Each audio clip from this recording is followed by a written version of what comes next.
વિશ્વાસ વગરની શ્રદ્ધાને બળવું પડે અને શ્રદ્ધા વગરના વિશ્વાસને ભટકવું પડે.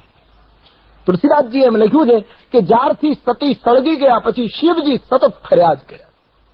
શ્રદ્ધા વગરનો વિશ્વાસ કુંવારો છે, વિશ્વાસ વગરની શ્રદ્ધા કુંવારી. બંનેનું લગ્ન થઈ જવું છે, ત્યારે જીવનમાં પૂર્ણતા આવે. શ્રદ્ધા અને વિશ્વાસમાં બહુ તફાવત છે. આપ બરાબર ધ્યાન દે. ઘણી વખત હું તમે આ બંને શબ્દોને સમાન અર્થમાં લઈએ છીએ. ભાષાની અંદર આપણે બોલીએ, કોઈના માટે એમ કહીએ કે ફલાણી વ્યક્તિ ઉપર મને વિશ્વાસ છે, બીજી જ મિનિટે કહીએ ફલાણી વ્યક્તિ ઉપર મને શ્રદ્ધા છે. આપણી દ્રષ્ટિમાં શ્રદ્ધા અને વિશ્વાસ સમાન અર્થી પણ નહીં. એ શિવ અને પાર્વતી છે. શિવ અજન્મા છે, એને જન્મવું નથી પડતું. એટલે ઉપનિષદ કહે વિશ્વાસ એ આત્માનો ધર્મ છે, એને પ્રગટાવવો નથી પડતો. ત્યારે પાર્વતી એ શ્રદ્ધા છે, એને તો હિમાલયને ત્યાં જન્મવું પડે, શ્રદ્ધાને પ્રગટાવવી પડે. વિશ્વાસ તો અજન્મા છે, એ તો આત્માનો ધર્મ છે અને આત્મા અમર છે, અજન્મા છે. તો શ્રદ્ધા એ પાર્વતી અને વિશ્વાસ એમાં બહુ તફાવત છે. આપ ધ્યાન દે. વિશ્વાસ એટલે સૂર્ય એક સરખો રહે, એમાં ફેર ન પડે. શ્રદ્ધા એ ચંદ્ર છે, એમાં વધઘટ થયા જ કરે. આપણા જીવનમાં ઘણી વખત અમુક સમયે આપણને શ્રદ્ધા જાગે, વળી ઉઠે, ઘડીક શ્રદ્ધા વધે, વળી ઘટી જાય. ઘણી વખત લોકો નથી કહેતા મને પેલા એ માણસ ઉપર બહુ શ્રદ્ધા હતી, હવે ઉઠી ગઈ. શ્રદ્ધામાં આવું થાય. મને પહેલા મંદિરમાં પેલા હું બહુ જતો હતો, ત્યાં ખૂબ ભાવ હતો, બહુ શ્રદ્ધા હતી, હવે ત્યાં બહુ જવા જેવું નથી રહ્યું. શ્રદ્ધામાં બીજા અર્થમાં કહું તો વિશ્વાસ એ સાગર છે, શ્રદ્ધા એ સરિતા છે.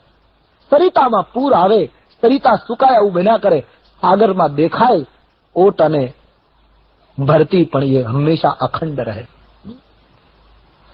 શ્રદ્ધાની સરિતા વિશ્વાસના સાગરમાં ન મળે ત્યાં સુધી જીવન ધન્ય ન બને. ત્રીજો અર્થ, શ્રદ્ધા અંધ પણ હોઈ શકે. એટલા માટે આપણે નથી કહેતા ફલાણો ભાઈ અંધશ્રદ્ધાળુ. વિશ્વાસ કદી અંધ ન હોઈ શકે.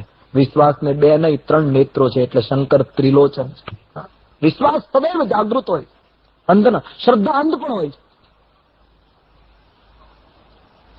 અમને અનુભવ થાય, કથા કહીએ ને પછી કથામાં દ્રષ્ટાંત આપતા આપતા ક્યારેક એમ બોલાઈ જવાય કે એવો પ્રસંગ આવતો એને એમ કહીએ કથામાં કે પછી સવાર થઈ અને સૂરજ ઉગ્યો. હવે સૂરજ ઉદય પાનો એમ કહેતી વખતે કદાચ આ હાથ ઊંચો થઈ જાય કે આ હાથ ઊંચો થઈ જાય ખબર ના રહે, ભૂલમાં એમ થઈ જાય કે સૂરજ ઉગ્યો, એમ કોઈ પણ દિશામાં હાથ ઊંચો થઈ જાય.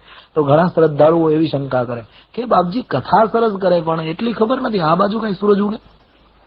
આવા પ્રશ્નો પકડતા હોય લોકો. એક વસ્તુ તો નક્કી થાય કે લોકો સાંભળે છે સાવચેતીથી.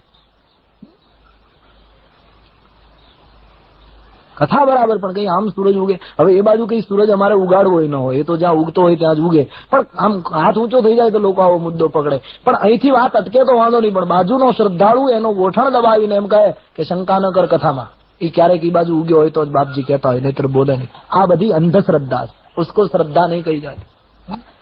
એ બિના સોચે કી શ્રદ્ધા. શ્રદ્ધામાં વધે ઘટ વધુ થાય, વિશ્વાસ અખંડ રહે.